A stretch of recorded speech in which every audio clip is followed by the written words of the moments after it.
नमस्कार, SLPL associates में आपका सबका स्वागत है। मैं हूं स्वागतो। आज हम जिस बारे में बात करने जा रहे हैं वो था हमारा पहला जो एपिसोड था इस बारे में सेक्शन 8 कंपनीज।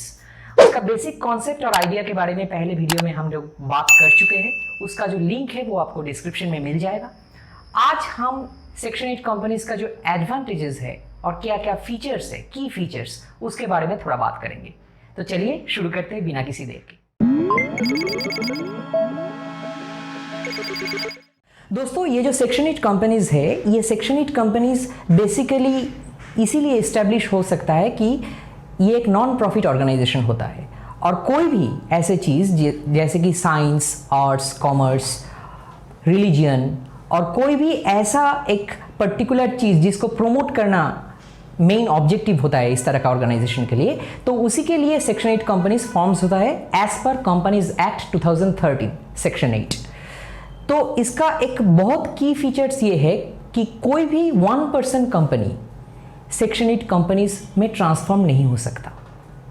दूसरा, सेक्शन 8 कंपनीज रजिस्ट्रेशन के लिए किसी भी तरह का कोई लिमिटेड या फिर प्राइवेट लिमिटेड कंपनी के साथ जुड़ना ज़रूरी नहीं है।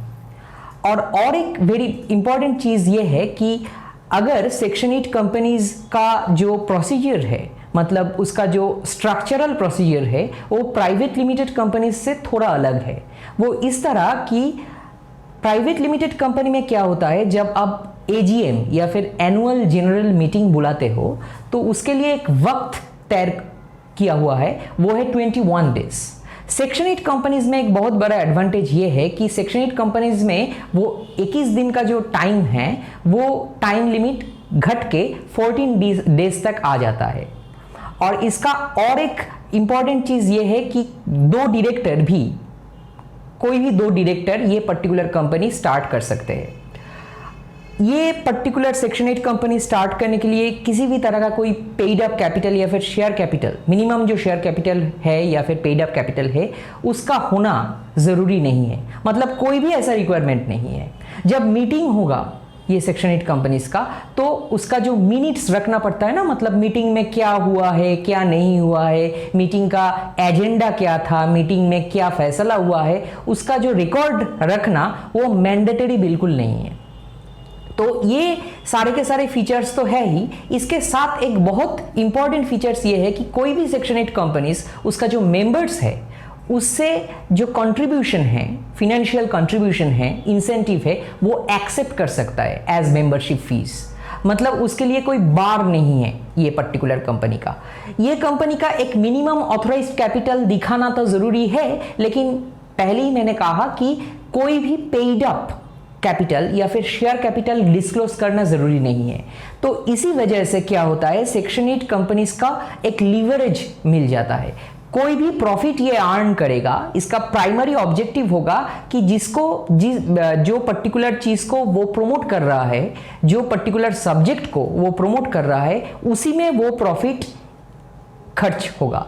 और एक बात है जो ये सेक्शन 8 कंपनीज को प्राइवेट लिमिटेड कंपनीज से थोड़ा अलग करता है, वो ये है कि रिलेटेड पार्टी ट्रांजैक्शन का जो डिस्क्लोजर है वो मैंडेटरी है प्राइवेट लिमिटेड कंपनी के। लेकिन सेक्शन 8 कंपनीज में इसमें बहुत सारे छूट एक सेक्शन 8 कंपनीज को मिल सकता है, क्योंकि ये जो पर्टिकुलर क्लॉज है, जो स्ट्रिक्ट क्लॉजेज है प्राइवेट लिमिटेड कंपनीज का रिलेटेड पार्टी ट्रांजैक्शन क्लॉज में, वो थोड़ा छूट ये सेक्शन 8 कंपनीज को ऑलरेडी मिला हुआ है। और last but not the least, very important चीज ये है कि जो स्टैंप ड्यूटी है, कोई भी पर्टिकुलर जो रजिस्ट्रेशन होता है, कोई भी पर्टिकुलर जो जब ऑफिस लेने के जो प्रोसीजर है, उसमें जो स्टैंप ड्यूटी लगता है वो पूरा का पूरा एग्जेम्प्टेड है फॉर सेक्शन 8 कंपनीज। तो ये था कुछ पर्टिकुलर फीचर्स, की features and advantages of section 8 companies. ये इसका जो रजिस्ट्रेशन प्रोसीजर है, नेक्स्ट वीडियो में हम उस बारे में बात करेंगे। फिर से एक बार आपको याद कराता हूं कि इसका जो पहला जो बेसिक आइडिया है और कॉन्सेप्ट है सेक्शन 8 कंपनीज का, उसका एक जो वीडियो है, उसका जो लिंक है वो डिस्क्रिप्शन में दिया हुआ है। आप पहले वो वीडियो जाके चेक कर सकते हो। तो इसके बारे में, इसका रजिस्ट्रेशन प्रोसीजर के बारे में हम और भी बात करेंगे हमारे अगले वीडियो में। तब तक नमस्कार।